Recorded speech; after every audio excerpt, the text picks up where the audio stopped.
Hello hi ನಮಸ್ತೆ, welcome to my YouTube channel. ನಾನು last ವ್ಲಾಗಲ್ಲಿ ಹೇಳ್ದಂಗೆ ಕ್ಯಾಬ್ಸ್ ಮಾಡಿಕೊಂಡು ಅಯೋಧ್ಯೆಯಿಂದ ಪ್ರಯಾಗ್ರಾಜಿಗೆ ಹೊರಟಿದ್ವಿ. ಈವ್ನಿಂಗ್ 6:30 ಹಂಗೆ ಅಯೋಧ್ಯ ಬಿಟ್ಟಿದ್ವಿ. 10 ಅಷ್ಟರಲ್ಲೆಲ್ಲ ಪ್ರಯಾಗ್ರಾಜ್ ರೀಚ್ ಆದ್ವಿ ಬಿಕಾಸ್ ಟ್ರಾಫಿಕ್ ಇರಲಿಲ್ಲ. ಇನ್ನು 8.2 ಕಿಲೋಮೀಟರ್ಸ್ 24 ಮಿನಿಟ್ಸ್ ಇದೆ ಪ್ರಯಾಗ್ರಾಜ್ಗೆ. ನಮ್ಗೆ ಇದುವರೆಗೂ ಎಲ್ಲೂ ಜಾಮ್ ಆಗಿಲ್ಲ. ನಮ್ಮ ಡ್ರೈವರ್ದು ಇದು 10ನೇ ಸರಿ ಅಂತೆ ತ್ರಿವೇಣಿ ಸಂಗಮಕ್ಕೆ ಬರ್ತಾ ಇರೋದು. ಬಂದಾಗೆಲ್ಲ ಸ್ನಾನನೂ ಮಾಡಿದ್ದಾರೆ. ಅವ್ರು ಹೇಳ್ತಾ ಇದ್ದಾರೆ ಇದೇ ಫಸ್ಟ್ ಟೈಮ್ ಇಷ್ಟು ಖಾಲಿ ರೋಡ್ ಇರೋದಂತೆ. ಇಲ್ಲ ಅಂದ್ರೆ 20 ಕಿಲೋಮೀಟರ್ಸ್ ಹತ್ರನೇ ಬ್ಲಾಕ್ ಮಾಡೋರಂತೆ ಪಾರ್ಕಿಂಗ್ ಅಲ್ಲಿ. I think we are the lucky ones because ಅಷ್ಟೊಂದೇನು ಜಾಮ್ ಆಗ್ಲಿಲ್ಲ ಇಲ್ಲಿ ತನಕ. ಹೋಪ್ಫುಲಿ ಇನ್ 8.2 ಕಿಲೋಮೀಟರ್ಸ್ ಹಿಂಗೆ ಇರುತ್ತೆ. आप बहुत लकी हो, 20 किलोमीटर ट्रैफिक रहता है. आज बहुत गाड़ी अंदर जा रहे हैं, आप बहुत लकी हो. ಓ ನೋಡು, 20 ಕಿಲೋಮೀಟರ್ ಮುಂಚೆನೆ ಬ್ಲಾಕ್ ಮಾಡೋರಂತೆ. आपका वर्स्ट एक्सपीरियंस क्या था भैया? कितने 4 घंटा एक ही जगह पे रुका था. की जगह पे प्रयागराज जाने के लिए. 14 मतलब 14 आवर्स अयोध्या से प्रयागराज. हाँ, आने के लिए 14 आवर्स. आज हमें 3 घंटा ले लिया. 4 घंटे 3 घंटे में पहुंच गए. अभी नहीं पहुंचा, अभी 5 पहुंचेंगे मगर अभी ट्रैफिक नहीं. अभी कितना बचे? आधे घंटे पहुंच जाएंगे. ಪ್ರಯಾಗ್ರಾಜ್ ಒಳಗಡೆ ಬೇರೆ ಸ್ಟೇಟ್ ವೆಹಿಕಲ್ಸ್ ಬಿಡ್ತಾ ಇರಲಿಲ್ಲ. ಸೊ ನಮ್ಮನ್ನು ಒಂದು 5 ಕಿಲೋಮೀಟರ್ಸ್ ದೂರದಲ್ಲೇ ನಿಲ್ಲಿಸಿದ್ರು. ಅಲ್ಲಿಂದ ಆಟೋ ಮಾಡಿಕೊಂಡು ನಾವು ಹೋಟೆಲ್ಸ್ಗೆ ಹೋಗಬೇಕಾಗಿತ್ತು. ಇಲ್ಲಿಂದ ನಮ್ಮ ಪ್ರಾಬ್ಲಮ್ಸ್ ಸ್ಟಾರ್ಟ್ ಆಯಿತು ಒಂದಾದ್ಮೇಲೆ ಒಂದು. ನಾನು ನಿಮಗೆ ಲಾಸ್ಟ್ ಬ್ಲಾಗಲ್ಲಿ ಹೇಳ್ದಂಗೆ ಪ್ರಯಾಗ್ರಾಜಲ್ಲಿ ಹೋಟೆಲ್ ರೂಮ್ಸ್ನ ಕ್ಯಾನ್ಸಲ್ ಮಾಡಿದ್ರು. ಆಮೇಲೆ ಬೇರೆ ರೂಮ್ ಬುಕ್ ಮಾಡಿಕೊಟ್ರು. ನಾವಿಲ್ಲಿ ಬಂದು ನೋಡಿದ್ರೆ ರೂಮ್ ಬುಕ್ಕಿಂಗ್ ಇಲ್ಲ ನಿಮ್ಮ ಹೆಸರಲ್ಲಿ ಅಂತ ಹೇಳಿದ್ರು. ಇಲ್ಲ, ರೂಮ್ ಬುಕ್ ಮಾಡಿದ್ದೀವಿ, ಚೆಕ್ ಮಾಡಿ ಅಂತ ಹೇಳಿದ್ರೆ ಅಗೇನ್ ಹಾಫ್ ಪೇಮೆಂಟ್ ಮಾಡಿದ್ದಾರೆ, ಫುಲ್ ಪೇಮೆಂಟ್ ಮಾಡಿದ್ರೆ ರೂಮ್ ಕೊಡ್ತೀರಿ ಅಂತ ಅಂದರು. ನಮಗೆ ಬೇರೆ ಚಾಯ್ಸ್ ಇರಲಿಲ್ಲ ಬಿಕಾಸ್ ಟ್ರಾವೆಲ್ ಅವರು ಮತ್ತೆ ಫೋನ್ ರಿಸೀವ್ ಮಾಡಲಿಲ್ಲ. ನಾವು ಕೇಳಿದ್ದಕ್ಕೆ 15,000 ಪೇಮೆಂಟ್ ಆಗಿದೆ, ಇನ್ನು 10,000 ಪೆಂಡಿಂಗ್ ಅಂತ ಅಂದರು. ವಿ ವೇರ್ ಲೈಕ್ ಹೆಂಗಿರುತ್ತೋ ಏನೋ ರೂಮ್ ಅಂತ ಬಂದು ನೋಡಿದ್ರೆ ಈ ಥರ ಇದೆ ರೂಮ್ಸು. 2 ರೂಮ್ಗೆ 1 ನೈಟಿಗೆ 25,000 ಚಾರ್ಜ್ ಮಾಡಿದ್ದಾರೆ. ನಾವು ಪೇ ಮಾಡಿಬಿಟ್ಟು ಸ್ಟೇ ಮಾಡಿದ್ವಿ. ಆ್ಯಂಡ್ ನಿನ್ನೆ ನಾನು ಈ ರೂಮ್ದು ಪ್ರೈಸ್ ಚೆಕ್ ಮಾಡ್ತಾ ಇದ್ದರೆ it is 1,200 per night. Loot ಮಾಡಿದ್ದಾರೆ ಮನಿನ ನಮ್ಮಿಂದ. ನಾವು ಹೋಲ್ ನೈಟ್ ಮಲ್ಗೇ ಇಲ್ಲ. ಸೊ ಬೆಳಗ್ಗೆ 4 o'clockಗೆ ಎದ್ದು ಆಟೋ ಮಾಡಿಕೊಂಡು ಅಗೇನ್ ತ್ರಿವೇಣಿ ಸಂಗಮದ ಹತ್ರ ಹೊರಟ್ವಿ. ನಾವು ಡಿಸೈಡ್ ಮಾಡಿದ್ವಿ ಬೋಟ್ ಕ್ಲಬ್ಗೆ ಹೋಗೋಣ ಅಂತ. ಬಿಕಾಸ್ ಅಲ್ಲಿ ಹೋದರೆ ಅಲ್ಲಿ ನಮಗೆ ನಡೆಯೋಷ್ಟು ಇರಲ್ಲ ಅಂತ ಹೇಳಿದರು ಈ auto driver. So we went there. ನೀವು ನೋಡ್ಬೋದು ಇಲ್ಲಿ ಬೆಳಗ್ಗೆ 4:30 ಆಗಿತ್ತೇನೋ ಟೈಮು. ಆಗಲೇ ಕ್ರೌಡ್ ಸ್ಟಾರ್ಟ್ ಆಗಿತ್ತು. ಬಟ್ ನಮಗೇನು ಅಷ್ಟೊಂದು ಕಷ್ಟ ಅನಿಸಿಲ್ಲ ಬಿಕಾಸ್ ಆಟೋ ಅವರು ಕರ್ಕೊಂಡು ಹೋಗಿ ಬೋಟ್ ಕ್ಲಬ್ ಮುಂದೆನೇ ಬಿಡ್ತಾರೆ. ಅಲ್ಲಿಂದ we walked for like 100 metres. So boat ತೊಗೊಂಡು ತ್ರಿವೇಣಿ ಸಂಗಮಕ್ಕೆ ಹೋಗಿ ಡಿಪ್ ಮಾಡಿ ವಾಪಸ್ ಬಂದ್ವಿ. ಆದರೆ ಒಂದೇ ಒಂದು ಪ್ರಾಬ್ಲಮ್ ಏನು ಅಂತಂದರೆ ಬೋಟ್ ಕ್ಲಬ್ಬಿಂದ boats are very expensive. You can't even imagine the price. ಅಲ್ಲಿ ಅವ್ರ ಪ್ರೈಸ್ ಸ್ಟಾರ್ಟ್ ಮಾಡಿದ್ದೆ 3,000 ಪರ್ ಪರ್ಸನ್. ದಟ್ ಈಸ್ ನಾವು 10 ಜನ ಇದ್ವಿ. ಒಂದು ಬೋಟಿಗೆ 30,000 ರುಪೀಸ್ ಪೇ ಮಾಡಬೇಕಾಯಿತು. ನಮ್ಮ ಅಪ್ಪ ಮತ್ತು ಬಾವ ತುಂಬ ನೆಗೋಷಿಯೇಟ್ ಮಾಡಿ ದೂರದಲ್ಲೆಲ್ಲ ಹೋಗಿ ನೋಡಿದ್ದಕ್ಕೆ ಮಾತಾಡಿದ್ದಕ್ಕೆ ನಮಗೆ 1,500 ಪರ್ ಪರ್ಸನ್ಗೆ ಒಪ್ಕೊಂಡ್ರು. ಸೊ ನೀವು ನೋಡ್ಬೋದು ಅಷ್ಟು ಬೆಳಗ್ಗೆನೂ ಇಲ್ಲಿ ಕ್ರೌಡ್ ಇತ್ತು. ಬಟ್ ಕಂಪ್ಯಾರಿಟಿವ್ಲಿ ಮಹಾಕುಂಭ ಅಲ್ಲಿ ನಾವು ಎಕ್ಸ್ಪೆಕ್ಟ್ ಮಾಡೋಷ್ಟು ಕ್ರೌಡ್ ಇರಲಿಲ್ಲ. So because this is boat club I think ತುಂಬ ಕಮ್ಮಿನೇ ಇತ್ತು. तो चक्कर मार दो, मेहनत ज़्यादा पड़ेगी, पैसे तो बराबर कमा लोगे. खड़े रहने से क्या मतलब है? ಇಲ್ಲಿ ಪೊಲೀಸ್ ಅವ್ರು ಬಂದು ಬೈತಾ ಇದ್ರು ಆ ಬೋಟ್ ಓನರ್ಸ್ಗೆ, ಯಾಕೆ ಅಷ್ಟೊಂದು ಚಾರ್ಜ್ ಮಾಡ್ತಾ ಇದ್ದೀರಾ ಅಂತ.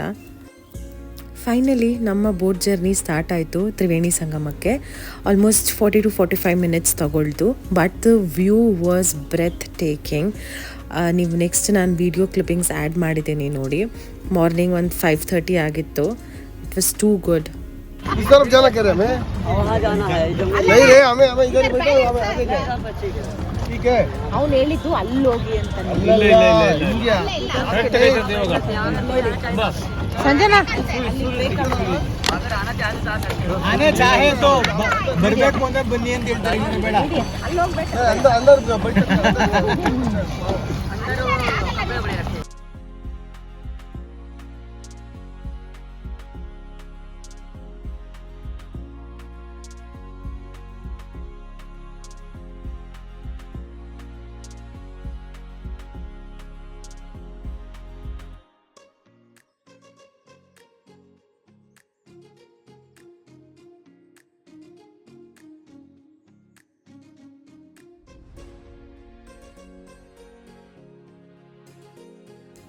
ಇಲ್ಲಿ ಒಬ್ಬರಾದ್ಮೇಲೆ ಒಬ್ಬರು ಡಿಪ್ ಮಾಡಿದ್ವಿ. ನಾವು ಪೂಜೆ ಮಾಡಿ ಮುಳುಗೋಷ್ಟೊತ್ತು ನಮ್ಮ ಬೋಟ್ ಅಲ್ಲೇ ಇರುತ್ತೆ. But they were forcing us ಬೇಗ ಬನ್ನಿ ಇಲ್ಲಾಂದರೆ ರಶ್ ಆಗಿಬಿಡುತ್ತೆ ಆಮೇಲೆ ಅಂತ. It was one heavenly experience.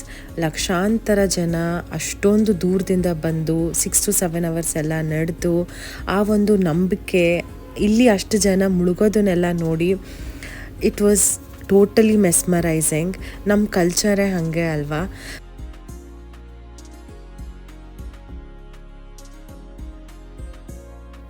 V were very fortunate because ಅಷ್ಟೊಂದು ನಡೆಯೋಷ್ಟು ಇರಲಿಲ್ಲ ಆ್ಯಂಡ್ ಈಸಿಯಾಗಿ ನಮಗೆ ಡಿಪ್ ಮಾಡೋಕ್ಕೆ ಸಿಕ್ತು.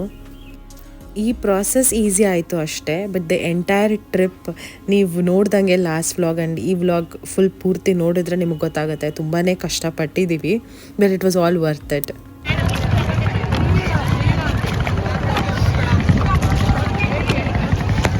ಹೆಂಗಿತ್ತು ನಿಮ್ಮೆಲ್ಲರ ಎಕ್ಸ್ಪೀರಿಯನ್ಸ್?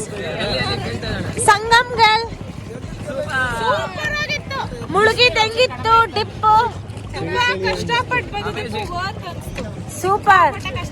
चली चली अनिस्तो गए योगी मोदी दोनों ये लाल वाली नाव से ये वीआईपी है, वीआईपी घाट. जय मोदी जी जय. ನಾವು ವಾಪಸ್ ಬಂದು ಅಲ್ಲೇ ಡ್ರೆಸ್ ಚೇಂಜ್ ಮಾಡಿ ನಡ್ಕೊಂಡು ಹೋದ್ವಿ. ಯಾವುದಾದ್ರೂ ಆಟೋ ಸಿಗುತ್ತಾ ಬಡೆ ಹನುಮಾನ್ ಟೆಂಪಲ್ಗೆ ಹೋಗೋಣ ಅಂತ. ಬಟ್ ಯಾವ ಆಟೋಸು ಬರಲಿಲ್ಲ ಬಿಕಾಸ್ ತುಂಬಾ ರಶ್ ಇತ್ತು. ಅವತ್ತು ಎಲ್ಲ ರೋಡ್ಸು ಬ್ಲಾಕ್ ಆಗಿತ್ತು ಅಂತ ಹೇಳಿದ್ರು. So we decided to come back to the room. Try ಮಾಡಿ ಅದಾದ್ರೂ ಇದು ವರ್ಕ್ ಆಗ್ಬಿಡುತ್ತೆ. ಹನ್ನೊಂದು ಸ್ಟ್ರಾಂಗ್ ಇತ್ತಾ? ಏನ್ ಹೇಳ್ಬೇಕು ಮೋನು? ನಮ್ಮ ಅಕ್ಕ ಪಾಪಗೋಸ್ಕರ ಸ್ಟೌವು ರವೆ ಅಕ್ಕಿ ಎಲ್ಲ ತಗೊಂಡಿದ್ದಾಳೆ ಅಂತ ಹೇಳು. ವ್ಲಾಗಲ್ಲಿ ಹೇಳ್ತದೆ. ಅವಳೇ ಎಲ್ಲ ಹೇಳ್ಬಿಟ್ಲು, ನಾನೇನು ಹೇಳೋಷ್ಟಿಲ್ಲ. ಸೊ ಈಗ ನಮ್ಮ ಇನಿಷಿಯಲ್ ಪ್ಲ್ಯಾನ್ ಪ್ರಕಾರ ನಾವು 10 ಜನ ಇಲ್ಲಿಂದ ಡೆಲ್ಲಿಗೆ ನೈಟ್ ಬಸ್ ತೊಗೊಂಡು ಡೆಲ್ಲಿಯಿಂದ ನಮ್ಮದು ಫ್ಲೈಟ್ ಇತ್ತು. ನಿಮಗೆ ಆಲ್ರೆಡಿ ಗೊತ್ತಿದ್ದಂಗೆ ನಾವು ಅಯೋಧ್ಯ ರೀಚ್ ಆದಮೇಲೆ ನಮಗೆ ಗೊತ್ತಾಯಿತು ನಮ್ಮದು Delhi to Bangalore flights cancel ಮಾಡಿದ್ದಾರೆ ಆ್ಯಂಡ್ ನಮ್ಮದು ಬಸ್ ಕೂಡ ಕ್ಯಾನ್ಸಲ್ ಮಾಡಿದರು. ಈಗ ಪ್ರಾಬ್ಲಮ್ ಏನಂದರೆ ನಮ್ಮ ಅಕ್ಕ ಬಾಬಾ ಮತ್ತು ನಮ್ಮ ಫ್ಯಾಮಿಲಿ ಫ್ರೆಂಡ್ ಆಂಟಿದು ಡೆಲ್ಲಿಯಿಂದ ಬ್ಯಾಂಗ್ಳೂರ್ ಫ್ಲೈಟ್ ಹಾಗೆ ಇತ್ತು. ಬಿಕಾಸ್ ನಾವು ಓನಾಗಿ ಬುಕ್ ಮಾಡಿದ್ವಿ. ಬಿಕಾಸ್ ಟ್ರಾವೆಲ್ಸ್ ಅವ್ನು ಹೇಳಿದ್ದ ನಾನು ಬ್ಯುಸಿ ಇದ್ದೀನಿ ಸ್ವಲ್ಪ, ನೀವು ಫ್ಲೈಟ್ಸ್ ಮಾಡ್ಕೊಳ್ಳಿ, ನಾನು ಬೇರೆ ಮಾಡಿಕೊಡ್ತೀನಿ ಇವ್ರು 3 ಜನಕ್ಕೆ ಅಂತ. ನಾವು ಡೆಲ್ಲಿಗೆ ಫ್ಲೈಟ್ ಬುಕ್ ಮಾಡ್ಕೊಳ್ಳೋಣ ಅಂತ ನೋಡಿದ್ರೆ ಒಬ್ರಿಗೆ 22,000 ಇತ್ತು. ಡೆಲ್ಲಿಯಿಂದ ಅಷ್ಟೊಂದು ಎಕ್ಸ್ಪೆನ್ಸಿವ್ ಇದೆ ಅಂತ ಜೈಪುರಿಂದ ಚೆಕ್ ಮಾಡಿದ್ವಿ, ನೋಡಿದ್ರೆ 10,000 ಏನೋ ಆಗ್ತಾಯಿತ್ತು. ಸೊ ವಿ ಡಿಸೈಡೆಡ್ ನಾವು 7 ಜನ ಜೈಪುರ್ಗೆ ಹೋಗೋಣ, ಇವರೆಲ್ಲ ಡೆಲ್ಲಿಗೆ ಹೋಗಲಿ, ಅಲ್ಲಿಂದ ಫ್ಲೈಟ್ಸ್ ತೊಗೊಳ್ಳೋಣ ಅಂತ. ಬಟ್ ಇಲ್ಲಿ ಇನ್ನೊಂದು ಪ್ರಾಬ್ಲಮ್ ಏನು ಅಂತಂದರೆ ಎಲ್ಲ ಬಸ್ಸಸ್ಸು ನಾವು ನೈಟ್ ಬುಕ್ ಮಾಡ್ಕೋಬೇಕಾಗಿತ್ತು. ಪ್ರಯಾಗ್ರಾಜಿಂದ ಜೈಪುರ್, ಪ್ರಯಾಗ್ರಾಜಿಂದ ಡೆಲ್ಲಿಗೆ. ಆದರೆ ಪ್ರಯಾಗ್ರಾಜಲ್ಲಿ 1 hour ಎಕ್ಸ್ಟ್ರಾ ಸ್ಟೇ ಕೊಡಿ ರೂಮಲ್ಲಿ ಎಕ್ಸ್ಟೆಂಡ್ ಮಾಡಿ ಅಂತ ಹೇಳಿದ್ದಕ್ಕೆ 2,500 ಚಾರ್ಜ್ ಮಾಡಿದ್ರು. ಸೊ ನೈಟ್ ತನಕ ಎಲ್ಲೂ ಇರೋಕ್ಕೆ ಜಾಗ ಇರಲಿಲ್ಲ ನಮಗೆ ಪ್ರಯಾಗ್ರಾಜಲ್ಲಿ. ಆ್ಯಂಡ್ ಈ ಫ್ರಸ್ಟ್ರೇಷನಲ್ಲಿ ನಾವು ಡಿಸೈಡ್ ಮಾಡಿದ್ವಿ ಲಕ್ನೋಗೆ ಹೋಗ್ಬಿಡೋಣವಾ ಕಾರ್ ಮಾಡಿಕೊಂಡು, ಅಲ್ಲಿಂದ ನೈಟ್ ಬಸ್ಸಸ್ ಬುಕ್ ಮಾಡ್ಕೊಳ್ಳೋಣ ಅಂತ. ಆಮೇಲೆ ಆಗಲ್ಲ, ನಮಗೆ ದುಡ್ಡು ಬೇಕೀಗ, ನಮಗೆ ಈಗ ದುಡ್ಡು ಬೇಕು.